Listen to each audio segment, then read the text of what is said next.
అందరికీ వందనాలండి. మరి ఈ నెలలో డిసెంబర్ అంటే మనకు ముందుగా గుర్తొచ్చేది క్రిస్మస్ ఆరాధనలు.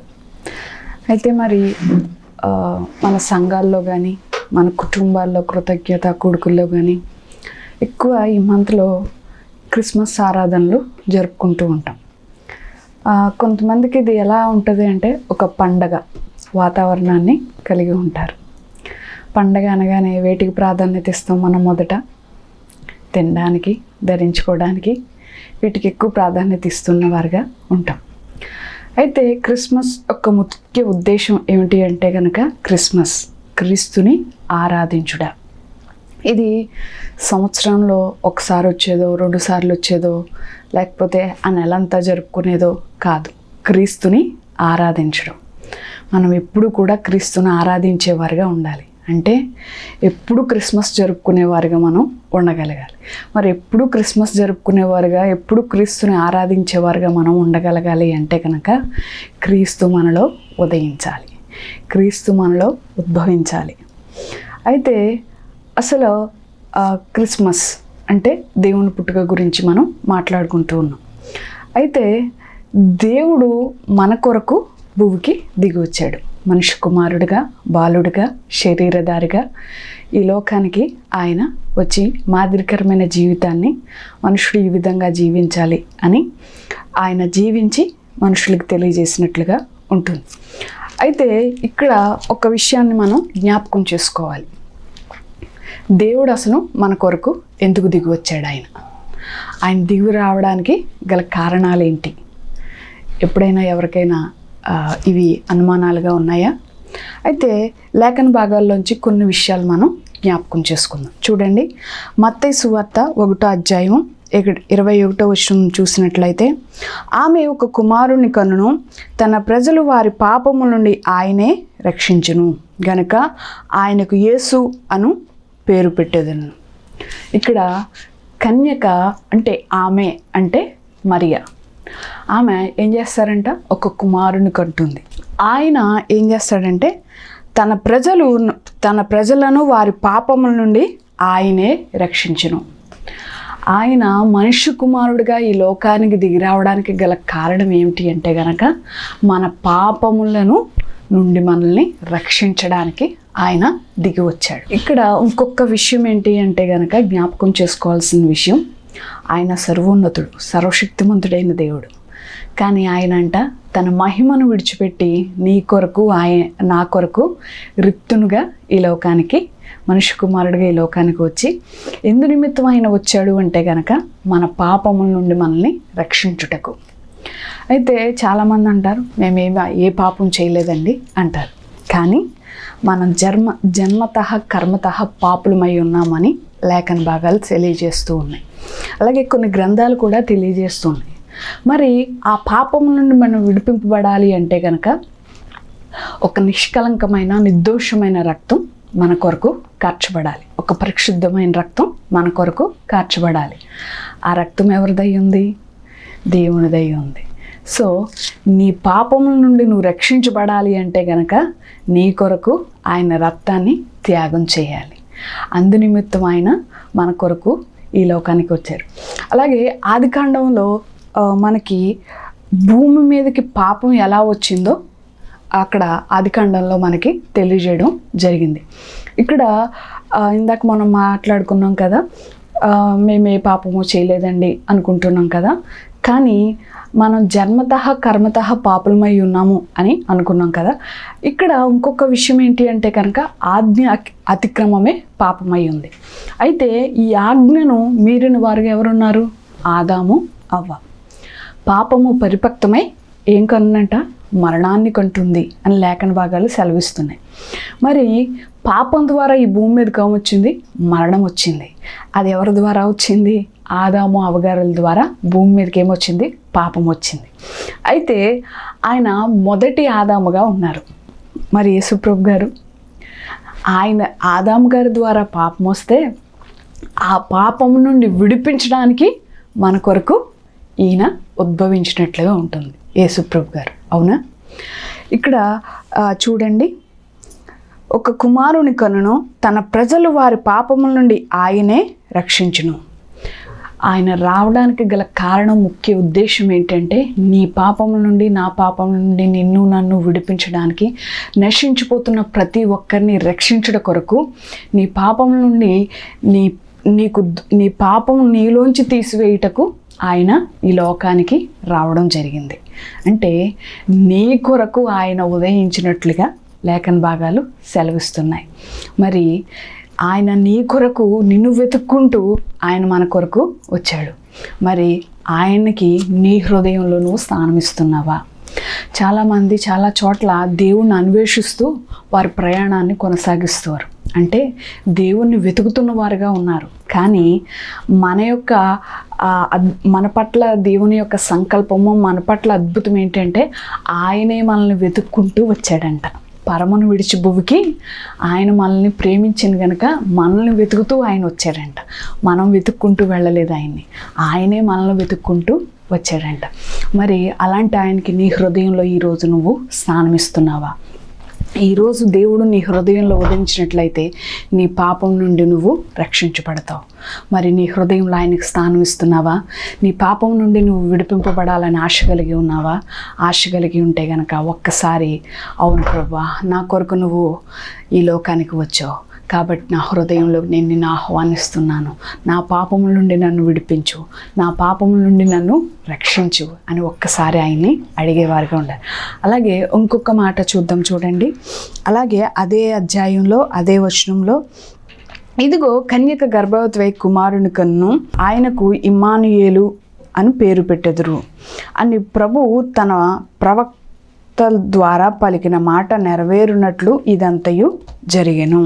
ప్రవచనాలు నెరవేర్చబడి నిమిత్తం కూడా ఆయన ఈ లోకానికి వచ్చినట్లుగా లేఖన భాగాలు మనకి సెలవిస్తూ ఉన్నాయి.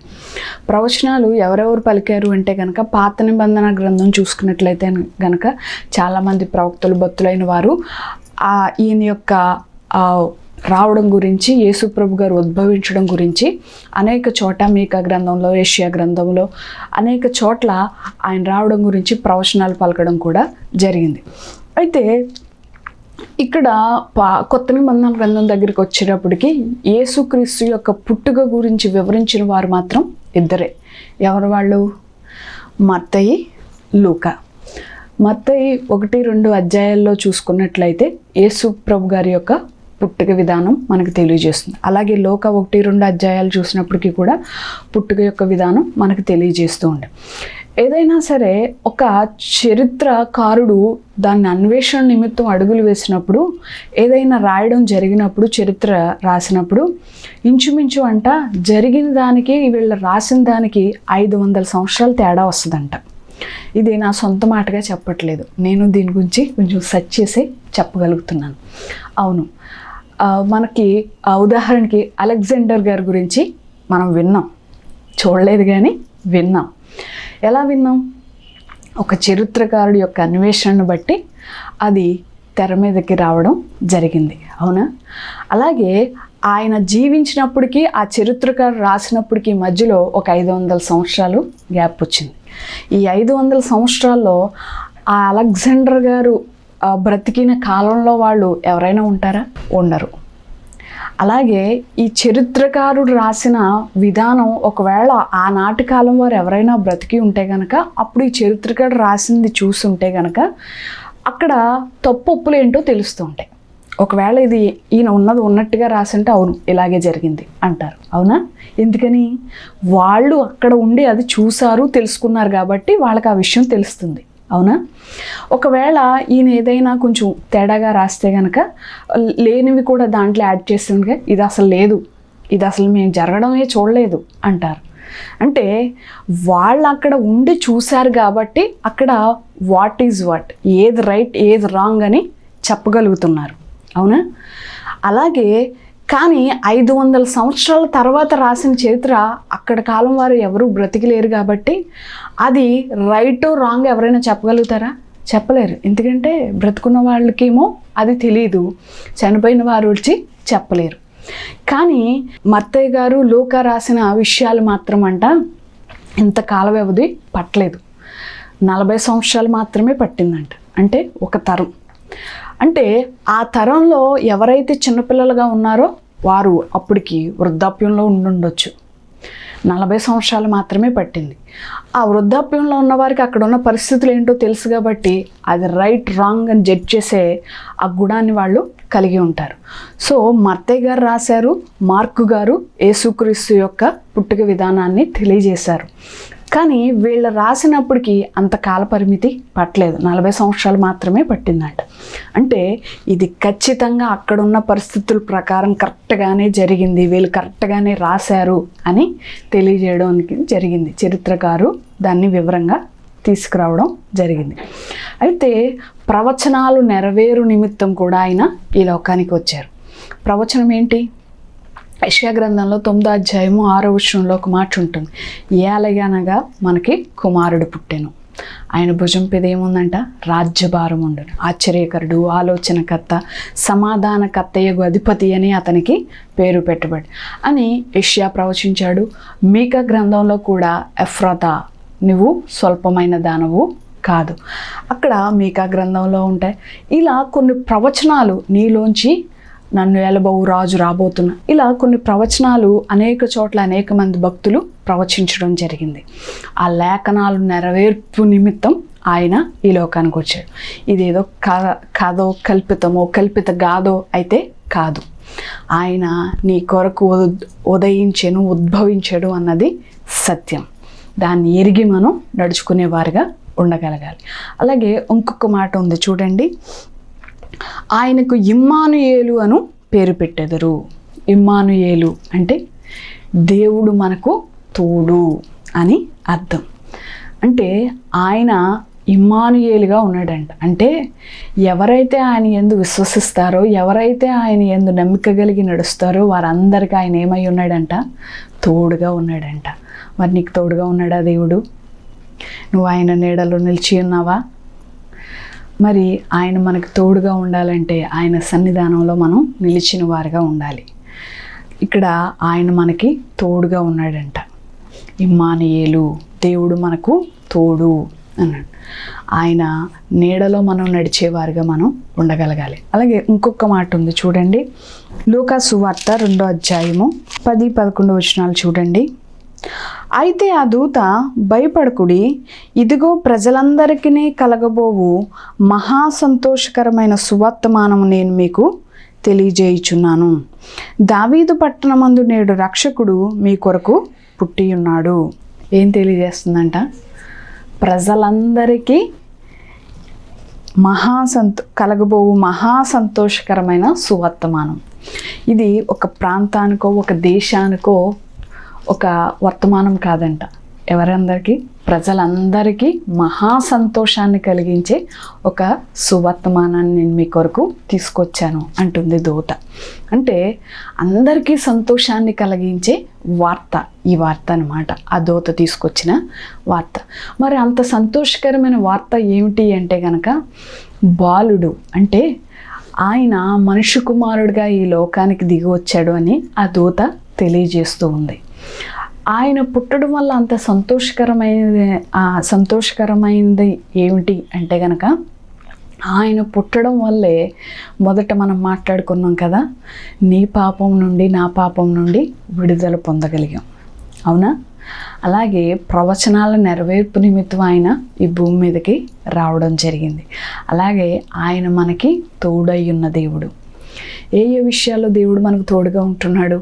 ఏ ఏ విషయాల్లో దేవుని తోడు కావాలని మనం అడుగుతున్నాం అంటే కనుక, అన్ని విషయాల్లో దేవుడు తోడు మనకి కావాలని అడుగుతాం.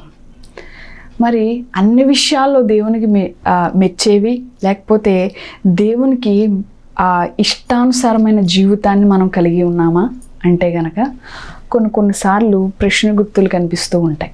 ఎందుకు ప్రశ్న గుర్తులు ఉన్నాయి? సమాధానం లేదు కాబట్టి అవి ప్రశ్నలుగా మిగిలిపోతూ ఉన్నాయి. అంటే మన జీవితంలో దేవుని సహాయం కావాలని, దేవుని తోడు కావాలని మనం అడుగుతున్నాం. అయితే మన జీవిత విధానం ఎలా ఉంది అంటే కనుక అది ప్రశ్నించుకోవడం మాత్రం చాలా కొద్ది సమయాల్లోనే అది జరుగుతూ ఉంది. నువ్వు ఎలా ఉన్నావు? నీలో యథార్థత ఉందా?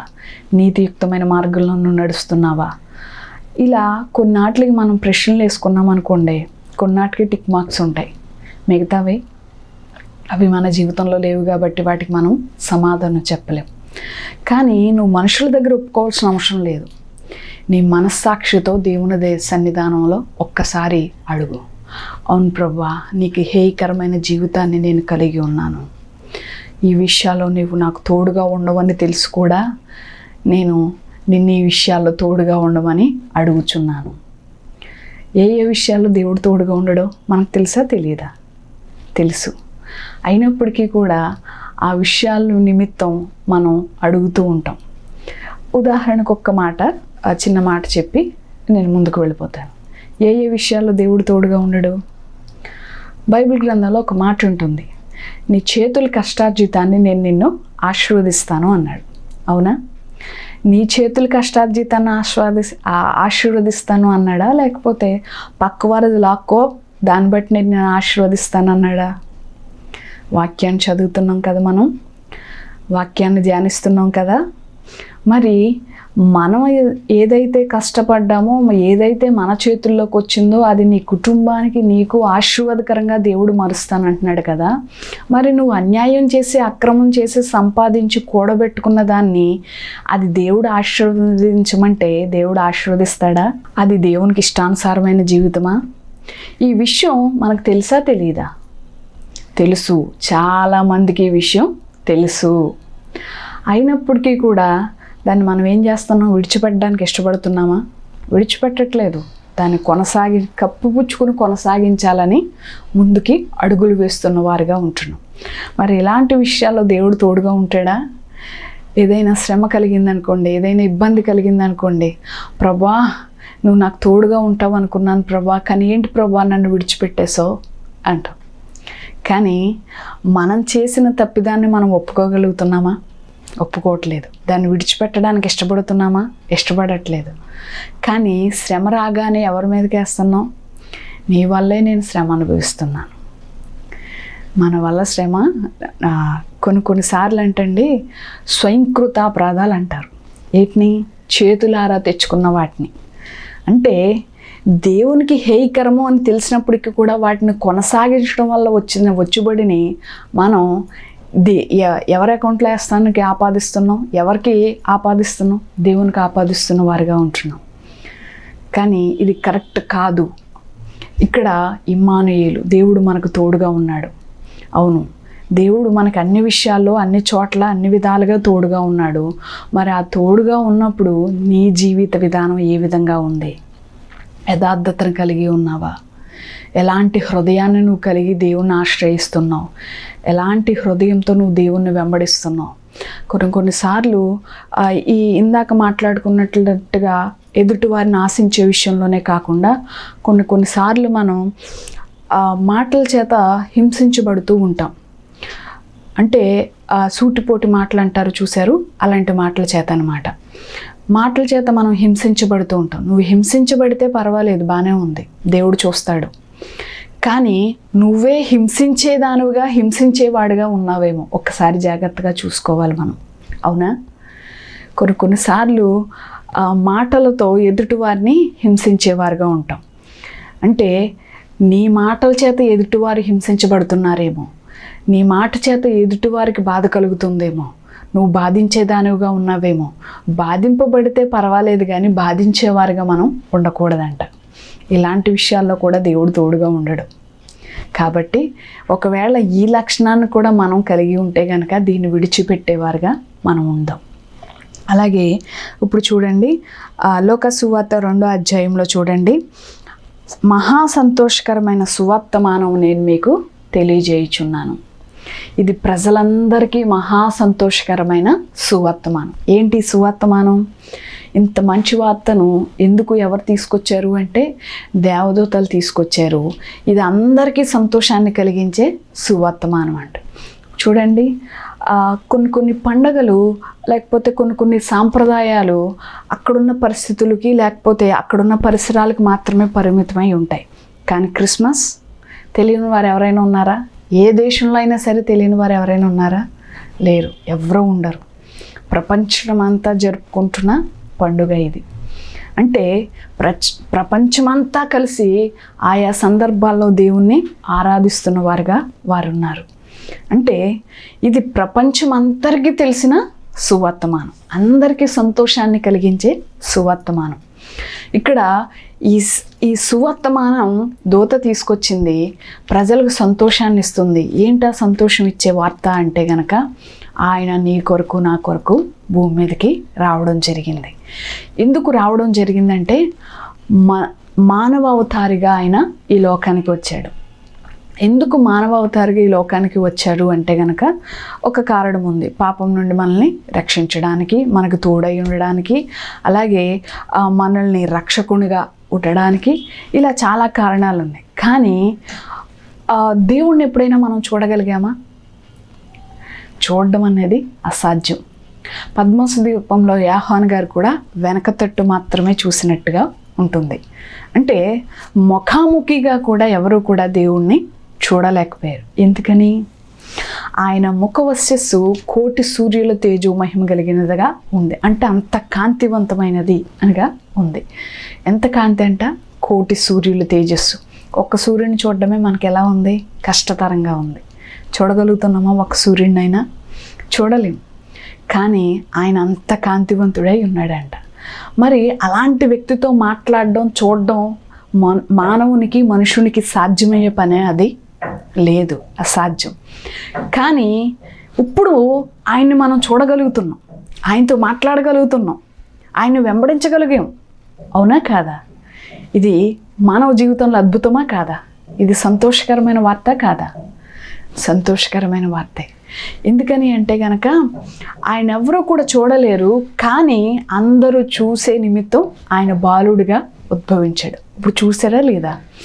జ్ఞానులు చూశారు, గొర్రెల కాపరులు చూశారు, దేవదూతలు చూసిని. ఇలా ఆ తర్వాత బాలుడిగా పుట్టినప్పుడు వేడి చూసిన తర్వాత ఆయన సువార్త పరిచర్యలు అనేక మంది ఆయనతో మాట్లాడడం జరిగింది, ఆయన వెంబడించడం జరిగింది, ఆయన చేత అనేక స్వస్థత కార్యాలు పొందగలిగారు. అవునా కాదా? అలాగే ఆయన్ని చూసే భాగ్యాన్ని దేవుడు మనకు దయచేశాడు. ఆయన్ని చూడగలిగిన వారుగా మనం ఉన్నాం.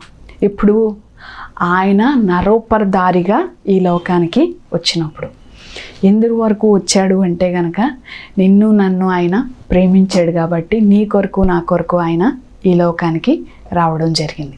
అలాగే చూడండి, అదే మాట చూసినట్లయితే, ఇదిగో ప్రజలందరికీ కలగబోవు మహా సంతోషకరమైన సువర్తమానం నేను మీకు తెలియజేయుచున్నాను. దావీదు పట్టణమందు నేడు రక్షకుడు మీ కొరకు పుట్టి ఉన్నాడు. ఈయన ఏమై ఉన్నాడంట? రక్షకుడు. రక్షకుడు ఎవరి కొరకు పుట్టి ఉన్నాడంట? మీ కొరకు. ఎవరి కొరకు? మన కొరకు పుట్టి ఉన్నాడు. ఈయన ఎవరంట? రక్షకుడుగా ఉన్నాడంట. నిన్ను రక్షించు నిమిత్తం ఆయన నీ కొరకు ఈ లోకానికి వచ్చారు. మరి ఆయన యందు మనం రక్షించబడ్డామా? ఆయన రక్తంలో మనం కడగబడ్డామా? ఈ క్రిస్మస్ ఆరాధనలో, లేకపోతే ఈ సంవత్సరంలో జరిగే క్రిస్మస్ ఆరాధనలో చాలామంది కూడా ఎంతోమంది దైవజనులు కానివ్వండి, ఎక్కడ ఎవరు మాట్లాడినప్పటికీ కూడా ఈ మాట చెప్పకుండా ముగించడం అనేది అసాధ్యం. అవునా కాదా? అవును. ఎందు నిమిత్తం అంటే ఇంకా రక్షించబడాల్సిన వారు అనేక మంది ఉన్నారు. అవునా? ఇక్కడ సంతోషకరమైన సువర్తమానం ప్రజలకు తెలియజేయడం నిమిత్తం ఆయన వచ్చారు. అయితే దూత అందరికీ తెలియజేస్తుంది, అందరూ వింటున్నారు. వినిన వారందరూ రక్షించబడ్డారా? లేదు. ఎందువల్ల? వారికుండే ఇబ్బందులు వారికున్నాయి. కానీ ఆయన నిన్ను నన్ను రక్షించు నిమిత్తం కొంచెం టైం పడద్దే, కానీ ప్రతి ఒక్కరు కూడా ఆయన సన్నిధానంలో నిలిచేవారుగా ఉండగలుగుతారు. మరి మనకు ఉండవలసిన బాధ్యత ఏమిటి అంటే కనుక, నీవు నేను ఎరిగి ఉన్న దేవుణ్ణి ఇతరులకు పరిచయం చేయగలగాలి. అక్కడ దూత సువార్త చేస్తుంది. గొర్రెల కాపర్లకు తెలిసిన వెంటనే గొర్రెల కాపర్లు ప్రచురం చేసుకుంటూ వెళ్ళారా లేదా? మరి పామరులైన వారే ప్రచురం చేసినప్పుడు నువ్వు జ్ఞానవంతురాలివి, జ్ఞానివి. అవునా? జ్ఞానవంతుడివి. మరి నువ్వెందుకు తెలుసుకోలేకపోతున్నావు దేవుణ్ణి? నువ్వెందుకు వెంబడించలేకపోతున్నావు దేవుణ్ణి? నువ్వెందుకు రక్షకునిగా ఆయన అంగీకరించలేకపోతున్నావు అంటే కనుక నీ హృదయంలో అనేక ప్రశ్నలు ఉండొచ్చు. కానీ ఆ ప్రశ్నలన్నిటికీ సమాధానం ఎక్కడ ఉంది? పరిశుద్ధ గ్రంథంలో ఉంది. ఒక్కసారి తీసి చదువు. దేవుడు నీతో మాట్లాడతాడు, నీ హృదయంతో మాట్లాడతాడు. ఒకసారి నీ హృదయంలోకి దేవుణ్ణి ఆహ్వానించు. మనం అనేక మంది దగ్గర వింటూ ఉన్నాం కదా, మరి ఇన్నిసార్లు పదే ఇదే మాట నీ హృదయాన్ని తాకుతుంది అంటే గనక దేవుడు నీతో మాట్లాడుతున్నాడు. వినగల హృదయాన్ని, గ్రహించే హృదయాన్ని, వినగల చెవులను ఒక్కసారి నువ్వు కలిగి ఉండు. వాటిని తెరిచి ఆ మాటపై వైపు లక్ష్య పెట్టు. ఆయన నిన్ను నన్ను రక్షించే నిమిత్తం ఈ లోకానికి మానవావతారిగా, మనుష్య కుమారుడిగా ఈ లోకానికి వచ్చాడు. ఆయన ద్వారా మాత్రమే నీకు నాకు రక్షణ ఉంది. ఆయన రక్తంలో నువ్వు కడగబడాలి. ఇక్కడ మనం మాట్లాడుకున్నాం కదా, క్రిస్మస్ అంటే క్రీస్తుని ఆరాధించేవారుగా ఉండాలి. ఇది సంవత్సరానికి ఒకసారి 2 సార్లు చేసేది కాదు. నిరంతరం మనం క్రీస్తుని ఐక్యతతో కలిసి ఆరాధించేవారుగా మనం ఉండగలగాలి. మరి నిరంతరం మనం క్రీస్తుని ఆరాధించగలగాలి అంటే క్రీస్తుని హృదయంలో ఉద్భవించగలగాలి, క్రీస్తుని హృదయంలో ఉదయించగలగాలి, క్రీస్తు నీలో పుట్టాలి. హల్లెలూయా. మరి క్రీస్తు నీలో పుట్టాలి అంటే ఆయన రావడానికి గల ముఖ్య ఉద్దేశం నువ్వేంటో తెలుసుకోగలగాలి. ఆయన భూమి మీదకి రావడానికి గల ముఖ్య ఉద్దేశం ఏమిటి అంటే కనుక నిన్ను నన్ను నీ పాపము నుండి, నా పాపము నుండి విడిపింపి ఆయన రక్షించడానికి ఈ లోకానికి వచ్చాడు. ప్రవచనం నెరవేర్పు నిమిత్తం ఆయన ఈ లోకానికి వచ్చాడు. ఇమ్మానుయేలుగా నీకు దేవుడు తోడయ్యుండులాగున ఆయన ఈ లోకానికి వచ్చాడు.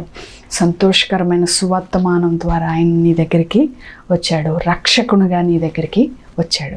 మరి ఇన్ని విధాలుగా ఆయన నీ దగ్గరికి నిన్ను వెతుక్కుంటూ వచ్చాడు కదా, మరి నీ హృదయంలోకి ఆయన నువ్వు ఆహ్వానిస్తున్నావా? నీ హృదయంలో ఆయనకు స్థానం ఇచ్చేవారుగా ఉన్నామా? విన్న వాక్యాన్ని బట్టి దేవుడు మన వేడుకల్లో ఈ వాక్యాన్ని దీవించును గాక. మనం ప్రార్థన చేసుకుందామండి. విన్న వాక్యాన్ని బట్టి స్తోత్రం తండ్రి, పరిశుద్ధుడా, మహిమ కలిగిన దేవా, నీకు వందనాలు, స్తుతులు, స్తోత్రాలు చెల్లిస్తున్నాం తండ్రి. ప్రభా యేసయ్య, అవును ప్రభా, నువ్వు మాతో మాట్లాడేవని మేము నమ్ముచున్నాము తండ్రి. ప్రభా యేసయ్య, నీ వాక్యం ద్వారా మాతో మాట్లాడావు తండ్రి. ప్రభా క్రీస్తుని ఆరాధించేవారుగా మేము ఉండాలని, అవును తండ్రి ప్రభా, మా హృదయంలో క్రీస్తుకు స్థానం ఇచ్చేవారుగా మేము ఉండాలని నువ్వు మాతో మాట్లాడావు తండ్రి. ప్రభా యేసయ్య, క్రీస్తుని ఆరాధించి, క్రిస్మస్ అంటే క్రీస్తుని ఆరాధించడం, మరి ఐక్యతతో హృదయపూర్వకంగా మేము దేవుణ్ణి ఆరాధించగలగాలి అంటే క్రీస్తు మాలో ఉద్భవించాలి, క్రీస్తు మాలో పుట్టాలని మాకు తెలియజేసావు కదా తండ్రి. ప్రభా మా కొరకు తండ్రి ప్రభా, నువ్వు ఈ లోకానికి రావడానికి ముఖ్య ఉద్దేశం, ముఖ్య కారణాలు ఏంటో మాకు తెలియజేసావు తండ్రి. ప్రభా అవును తండ్రి ప్రభా యేసయ్య, నశించిపోతున్న మమ్మల్ని తండ్రి వెతికి రక్షించు నిమిత్తం తండ్రి ప్రభా నువ్వు ఈ లోకానికి వచ్చావని మాకు తెలియజేసావు తండ్రి. ప్రభా అవును తండ్రి ప్రభా, జన్మతః కర్మతః పాపులై తండ్రి పాపంతో మిగిలిపోతున్న మమ్మల్ని తండ్రి పవిత్రపరచు నిమిత్తం తండ్రి ఈ లోకానికి వచ్చామని మేము నమ్ముచున్నాము తండ్రి. ప్రభా యేసయ్య, అవును తండ్రి, మా పాపం నుండి మమ్మల్ని విడిపించి రక్షించుటకు ఈ లోకానికి వచ్చామని మేము నమ్మాం తండ్రి. ప్రభా అవును తండ్రి ప్రభా, ఈ మాట ద్వారా మాతో మాట్లాడావు కదా తండ్రి. ప్రభా మాకు తోడుగా ఉంచానంటున్నావు కదా తండ్రి. ప్రభా యేసయ్య, అలాగే తండ్రి ప్రభా సంతోషకరమైన సువర్తమానం మీకు తెలియజేస్తాను అంటున్నావు, అలాగే రక్షకుడిగా ఉంటానంటున్నావు కదా తండ్రి. ప్రభా ఎవరైతే ఈ వాక్యాన్ని వింటున్నారో వారి హృదయాలతో మీరు మాట్లాడమని నమ్ముచున్నాము తండ్రి. ప్రభా యేసయ్య, అలాగే తండ్రి వారి హృదయాలతో మీరు మాట్లాడండి తండ్రి. ప్రభా ఇంకా నువ్వు రక్షించబడాల్సిన వారు అనేక మంది ఉన్నారు తండ్రి. ప్రభా యేసయ్య, ఎవరు హృదయాల్లో అయితే ఏ ప్రశ్నలు ఉన్నాయో తండ్రి. ప్రభా యేసయ్య, వారి హృదయాలతో మీరు మాట్లాడండి తండ్రి. ప్రభా యేసయ్య, అవును తండ్రి, నిన్ను రక్షకుడిగా వారు అంగీకరించినట్లుగా నీ కృపను చూపమని అడుగుచున్నాం తండ్రి. నీకు వందనాలు నాయన. అలాగే తండ్రి ప్రభా, వాక్యం అంటున్న ప్రతి ఒక్క బిడ్డని మీరు ఆశీర్వదించి దీవించి వాక్యానుసారమైన జీవితాన్ని కలిగి జీవించే కృపను అనుగ్రహించమని యేసు నామమున నడుచున్నాం తండ్రి. ఆమేన్. అందరికీ వందనాలండి.